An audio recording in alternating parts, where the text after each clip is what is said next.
So today we have another question from the community, and the question is, I have a company I want to approach about doing some advertising on my podcast, but I don't know how to determine what they should pay for airtime. Any insights? So I'm going to answer this question for you today, so let's get right to it.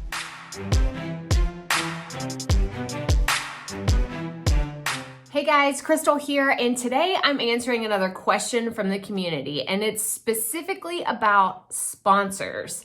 Now, this is not about what to do when a sponsor approaches you necessarily. This is more about how you can approach a potential sponsor. So it's about being proactive instead of reactive.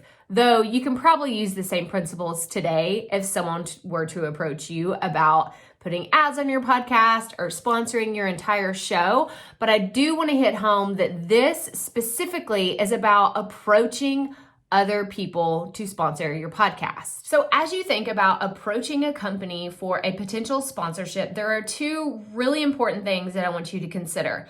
The first one is I want you to establish the goals that are going to be set for both of you, because obviously you are seeking sponsorship because you would like to offer products or services to your audience that are going to add value, but also you're probably trying to make some money. Maybe your podcast is your side hustle, or you're trying to replace your full-time income with your amazing podcast content. Those are both commendable goals to have for yourself, but you have to set very specific goals in order for this to work. So the first question I want you to ask yourself is, why would someone give you money? That's bottom line. Why would someone give you money to advertise their stuff on your show? So the first thing that I want you to consider is, what are you offering? What are you offering? What do you have of value to offer a potential sponsor? So, and when I'm talking about all this, I want you to think about, if you have a smaller podcast, right? You don't have the millions of downloads and your show hasn't grown to this exponential, giant, mega media company. Maybe you just have a small show, but you have a very engaged audience, and you want to approach a local company that is super niche within what you're doing. Then I think that that's important to note, because that is where a lot of people are starting these days. You have a small podcast, but you know that your audience is truly engaged and they're hanging on your every word. And if you ask them to do something, you put calls to action within your podcast and they actually go and do them. That is a super engaged audience. And there's something to be said about that, because you could have millions of downloads, but if it's just something that people really aren't reacting to what you're saying, then maybe that's not something to highlight to your sponsors. So you want to make sure that you have something that you're offering to this potential sponsor. And when we're talking about what you're offering, we're not talking about fairy tale dreams and unicorn wishes here, okay? I'm actually talking about hard data. So whether that's your number of listeners and your downloads, or it's the actual demographics, I want you to be very specific about your audience demographic, okay? Not just, oh, I speak to business people. Well, there are so many different kinds of business people. Are you speaking to entrepreneurs? Are you speaking to executives? Are you speaking to laborers or contract workers or freelancers or creatives? There's so many different aspects of being a quote unquote business person. You need to be very, very specific. The more you can get down to, I know the age of my audience, the rough estimate of how old people are listening to this podcast, watching this video show. I know exactly what range that they're in. I know that most of them are female. Not all of them. I do have some guys out there. So shout out to you guys listening to this podcast and watching this video show. But I know that most of them are interested in using a podcast as part of their marketing strategy. I don't have a ton of true crime fans that are wanting to start these true crime podcasts, or someone that wants to do an improv comedy show. Those really aren't my people. If you're here and that's what you do, that's amazing. I'm so excited that you're part of this community. But to be honest, That's not where most of my demographics fall. So I want you to make sure that you know exactly who is listening to your podcast and some of those things that can make you more marketable to potential sponsors. But if you're saying, Krystal, I have no idea what these specific demographics are, well, this is why I like to have a website for my podcast. It helps me install my Google Analytics. That way I can check in and be like, oh, these are the type of people that are listening to my podcast. Here are their interests. It'll also pinpoint in location, like where people are, which a lot of these are provided by your podcast hosting site. But with Google Analytics and some other like data mining things out there, you can get even more specific. And I'm telling you, like the numbers and the hard data are key to developing something that you want to hand over to potential sponsors and say, hey, look, here's all the numbers. This fits within the people that you're trying to target. So I think that we can make a fantastic partnership. And another reason to have this hard data is because people like to see that. They like to see, number one, that you're coming, like you're showing up as a professional, ready to do business. But number two, it helps them make a more informed decision because maybe they're a little hesitant to advertise on your podcast. They've never done this type of advertising before. But if you let them know, hey, this is like the range of people that I'm reaching every single week or, a certain number every single month, then that helps them know and compare that to their other advertising dollars being spent elsewhere. They can say, well, maybe we'll try this out and we'll only set this amount, but they're still willing to try. As opposed to just saying, oh, I have this podcast that kind of aligns with what your business does. Do you want to advertise with me? That doesn't sound like you're coming as prepared as you could if you had this hard data. Like that makes me more excited. I mean, maybe that's just because I'm a numbers nerd when it comes to statistics and watching charts and seeing everything. But when people can actually see that, then they're like, okay, this is going to be money well spent. Or maybe it gives you a starting point to say, okay, this is where I at least need to be in order to work with this company. And if that's the case, then you need to find out what those exact numbers are. Are they looking for a specific number of listeners, or do they prefer to know your overall downloads? These are the questions that you need to ask when you start to approach a potential sponsor. But while we're talking about statistics, I wanted to make sure and note that statistics aren't all like the end all be all and the only way that you can work with a potential sponsor. So don't feel like you have to pull back the curtain on your entire show and give everything that's going on. Okay. I understand what it's like to grow slowly. It took me nearly 5 months to get my first 1,000 downloads. Okay. So if you are not to that point, then I get it. I've had students and clients that have had way more success. I have a client of mine who was able to reach 1,000 downloads in her first month. And so I know that this ranges from podcast to podcast, from industry to industry. So just know that you don't have to pull back the curtain and show them all of your numbers, okay? Don't feel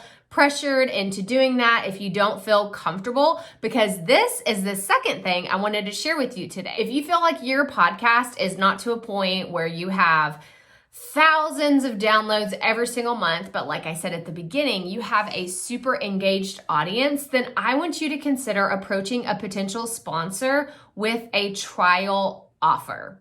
What does that mean? It means exactly how it sounds. It means approaching someone and saying, hey, these are my numbers, okay? Whatever numbers you feel comfortable. I honestly think that you should start with your demographics and really, really understanding exactly who's listening to your show, knowing who they are, what they like, what their interests are, maybe what their pain points are, what are their frustrations. So let me give you an example. I have a podcast and a video show about podcasting.